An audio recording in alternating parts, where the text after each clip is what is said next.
अल्हम्दुलिल्लाहि वस्सलातु वस्सलामु अला मुहम्मद रसूलुल्लाह व ख़ातमुन नबीय्यीन। पेंशनर की कम्यूट शुदा पेंशन कब बहाल होती है, इस हवाले से एक लेक्चर पहले रिकॉर्ड हो चुका है, लेक्चर नंबर 12। उसमें हमने बताया था कि किस तरीके से पेंशनर की डेट ऑफ रेस्टोरेशन निकालते हैं, क्योंकि पेंशनर को पता नहीं चलता, कई दफ़ा इल्म नहीं होता, तो वो काफ़ी टाइम गुजर जाता है।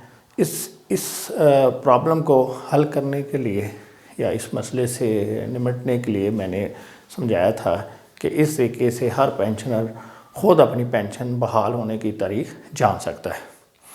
उस मेथड को सिर्फ एक दफ़ा हम रिवाइंड करते हैं। उसमें क्या था कि डेट ऑफ पेंशनर जिस डेट को रिटायर्ड होता है, उसमें जितने उसने number of commuted years purchase किए होंगे वो जमा कर देते हैं, तो वो डेट ऑफ रेस्टोरेशन निकल आती है। मसलन एक पेंशनर जो है वो सपोज़ 31 मई 2017 को रिटायर्ड हुआ है, ये उसकी डेट ऑफ रिटायरमेंट। अब अज्यूम करते हैं कि ये 60 साल की उम्र में ही रिटायर्ड हुआ, तो 60 साल का जो टेबल है वो ये है 12.3719। अब अभी ये जो हमारा लेक्चर है ये उन पेंशनर से मुतल्लिका है जो इस डेट को या इस डेट के बाद रिटायर्ड होंगे, क्योंकि इस वक्त दो कम्यूटेशन टेबल आ चुके हैं। एक टेबल जो है वो 4 सितंबर 2001 से ऑनवर्ड अभी तक चल रहा है, और इससे पहले एक टेबल था जो कि 1 जुलाई 1986 को इम्प्लीमेंट हुआ, उसके ऑनवर्ड फिर इस डेट से ये नया टेबल आ गया। तो उसके लिए हम अलग जो है ना लेक्चर कार्ड करेंगे उन पेंशनर के लिए जो कि इस डेट से पहले रिटायर्ड हो चुके हैं। जो इस डेट और उनके बाद रिटायर्ड होंगे उनके लिए ये आज का लेक्चर जो है पर्टिकुलर की उनके लिए। अभी ये देखें कि डेट ऑफ रिटायरमेंट जो है वो 31 मई है। अब हम इसकी डेट ऑफ रेस्टोरेशन निकालते हैं, तो ये 12 साल की उम्र में रिटायर्ड हुआ। अब ये फैक्टर है, ये नंबर ऑफ़ कम्यूटेड ईयर्स हैं। अब इसमें देखना ये होता है कि अगर डेसिमल के इस तरफ 5 या 5 से ज़्यादा हो तो हम इसको 1 बढ़ा देते हैं, यानी फिर हम इसको 13 कंसिडर करते हैं। और अगर यहाँ डेसिमल के बाद 5 से कम हो तो हम एज इट इज़ इसी को ले लेंगे, फिर ये राउंड होके 12 ही रह जाएगा, वही जो ये साइड पे है। तो अब इसी को ही इधर लाकर ईयर्स में, ये होते हैं ईयर्स, तो ये जो है हमारा डेट का जो फॉर्मेट है ये ऐसे होता है। तो ईयर्स को ईयर्स में जमा कर देते हैं।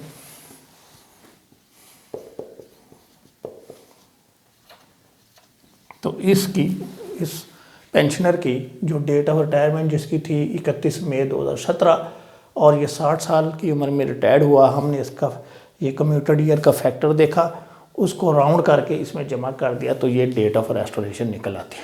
इसी तरह इस सबका होता है, यानी जो भी ये तो एक प्रॉपर मेथड है, इसमें तो आपको एग्जैक्ट डेट मालूम हो जाती है।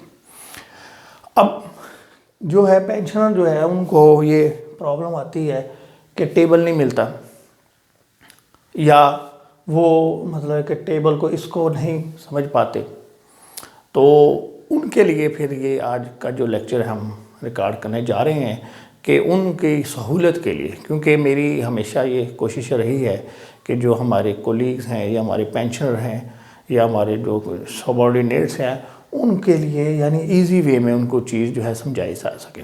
ये भी इजी था, इसमें भी कोई ऐसी टेक्निकलिटी नहीं थी, सिर्फ ये करना था कि जो डेट ऑफ रिटायरमेंट है उसमें जितने नंबर ऑफ़ कम्यूटेड ईयर्स उसने परचेज किए वो जमा कर दें, सिंपल, तो डेट ऑफ रेस्टोरेशन निकल आती है। ठीक है। अगर मसलन नंबर ऑफ़ कम्यूटेड ईयर्स ये मालूम नहीं है कि पेंशनर ने कितने सालों का कम्यूट कराया था, तो उसका हल ये बताया था हमने कि आप डेट ऑफ रिटायरमेंट लें,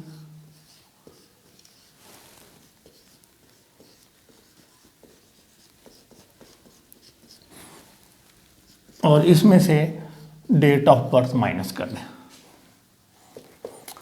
ये उसकी एज आ जाएगी, एज निकल आएगी।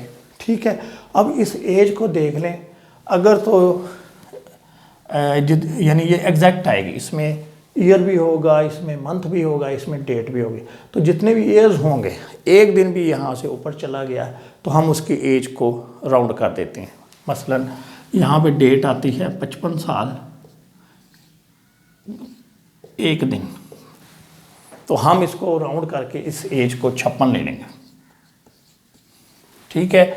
और जो कम्यूटेशन टेबल होता है उसमें 56 ईयर्स के आगे जो भी फैक्टर लिखा होगा वो उसी तरह ले लेंगे, उसको देखेंगे 0.5 है तो एक बढ़ा देंगे, अगर 0.5 से कम है तो पूरा वही ईयर ले लेंगे।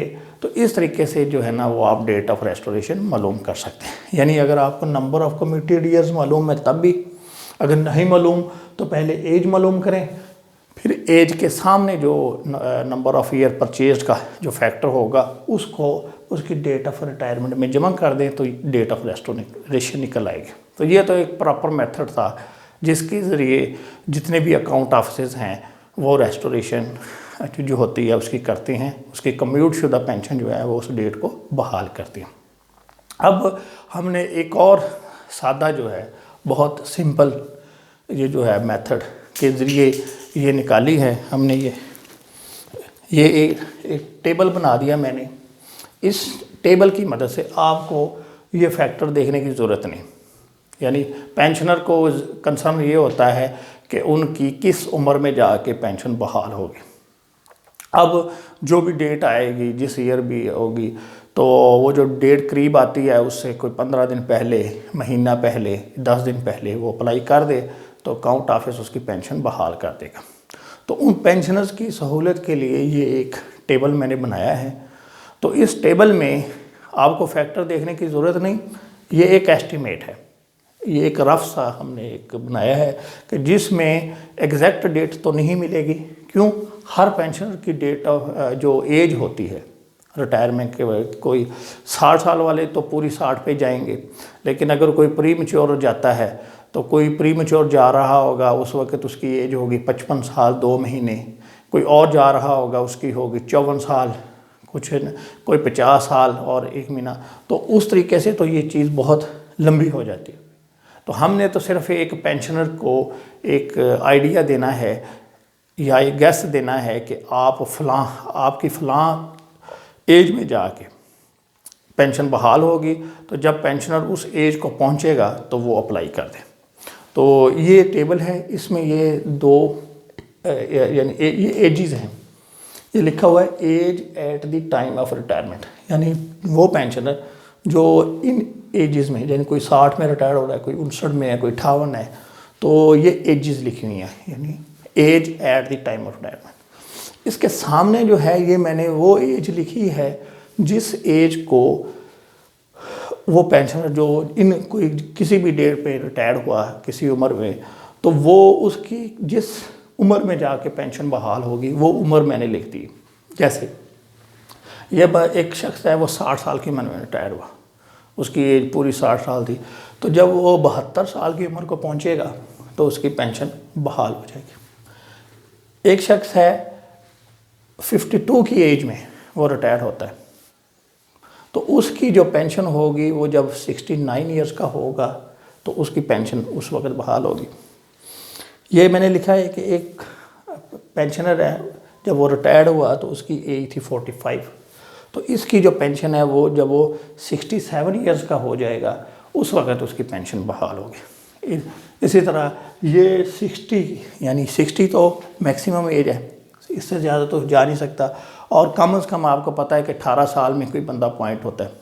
तो गवर्नमेंट ऑफ पाकिस्तान ने 20 ईयर से लेके आगे 85 ईयर्स तक के वो जो टेबल है उसमें ये दी हुई है। अब 60 से तो ऊपर है नहीं, ज़्यादातर तो 60 तक की टेबल यूज़ होते हैं, और कम से कम जो एज दी हुई है वो 20 दी हुई है। अब वो जो 20 ईयर्स एज है, जो पेंशनर किसी वजह से, वैसे तो ये चांस कम है, आप 25 साल सर्विस पूरी करनी पड़ती है तो तभी रिटायरमेंट देती है। इनवैलिड में हो सकता है कि 5 साल उसने सर्विस पूरी की तो इनवैलिड हो गया तो फिर उसको पेंशन लग जाती है, डेथ केस में ऐसा हो सकता है। तो अब ये एजेस दी हैं कि जब पेंशनर यानी जिस एज में, यानी ये 27 की एज में रिटायर्ड हुआ तो जब इसकी उम्र जो है पेंशनर की 62 ईयर हो जाएगी तो तब उसकी पेंशन जो है वो बहाल हो जाएगी। तो ये एक रफ सा एक एस्टिमेट दिया हुआ है, आपको एज बता दी गई है कि अगर आप इस एज में रिटायर्ड होंगे तो आपकी पेंशन इस एज में जाकर बहाल होगी। अब इसमें मैंने बताया कि एजेस डिफ़र करेंगे कि कोई किसी एज में रिटायर्ड होगा, किसी की एज जो है 48 ईयर्स 1 मंथ होगी, किसी की 48 ईयर्स 6 मंथ होगी, किसी की 50 ईयर्स 9 मंथ होगी। तो इनमें मंथ का फ़र्क आ सकता है, यानी कोई मंथ जो हैं वो 2 महीने पहले भी हो सकते हैं, 2 महीने ज़्यादा भी हो सकते हैं, ये केस टू केस वेरी करेगा। लेकिन ईयर ये जो है यहाँ ये आपके लिए एक यानी पेंशनर के लिए सहूलत होगी कि वो ये देख लें कि जब मसलन कोई पेंशनर 47 में पहुँचा और 47 की एज में रिटायर्ड हुआ, तो जब वो 67 की एज उसकी हो जाएगी तो वो अप्लाई कर दे। तो अगर उसके महीने 2 महीने 3 महीने गुजर चुके होंगे तब तो ड्यू होगी, अगर रहते हुए तब भी वो जो है ना उनके पास आपकी एप्लीकेशन पहुंच जाएगी और जैसे ही वो 2 माह पूरे होंगे तो उसकी पेंशन जो है वो रिस्टोर कर देगी। तो आप आसानी से, ये मैंने सबके आगे लिख दिए हैं, ये एजेस हैं, ये उसके जो है रेस्टोरेशन वाली एज है। तो जब आप पेंशन अपना अपना जिसने भी अपनी वो जो देखना हो कि मेरी जो पेंशन कब रिस्टोर होगी, किस उम्र में होगी, तो वो अपनी रिटायरमेंट की उम्र देखे और अपनी रेस्टोरेशन वाली उम्र देखे और जब इस एज पर पहुंच जाए तो उस एज पे पहुंच के वो अपना अप्लाई कर दे। अगर कोई 1-2 माह की कमी होगी तो वो अकाउंट ऑफिस उसकी पेंशन देख लेगा और 1-2 महीने के बाद रिस्टोर कर देगा। आपका ज़्यादा टाइम जो है वो ज़ाया नहीं होगा। जैसे ये है कि पेंशन को पता ही नहीं चला, 2-2 3-3 साल गुजर जाते हैं फिर जाके उनकी रिस्टोर होती है। तो इस चार्ट की मदद से इतना डिले नहीं होगा, उम्मीद है। वैसे बताते चलूँ कि असल मेथड तो वही है जो मैंने लेक्चर 12 में समझाया हुआ है। उसमें अगर आप टेबल यूज़ करके उस तरीके से निकालें तो वो ज़्यादा अच्छा है। उसमें तो आपको पूरे दिन पता चल जाएगा कि फ़लाँ दिन को हमारी रेस्टोरेशन होगी। लेकिन अगर आप वो टेबल नहीं यूज़ करते तो आप इस टेबल की मदद से, ये जो टेबल आपके सामने है इसमें 20 ईयर्स की एज से लेकर 60 ईयर्स की एज तक ये सब एजेस लिख दी गई हैं। इसकी मदद से आप अपने रेस्टोरेशन का जो साल है वो जान सकते हैं। उम्मीद है आपको ये वीडियो पसंद आएगी। Thank you.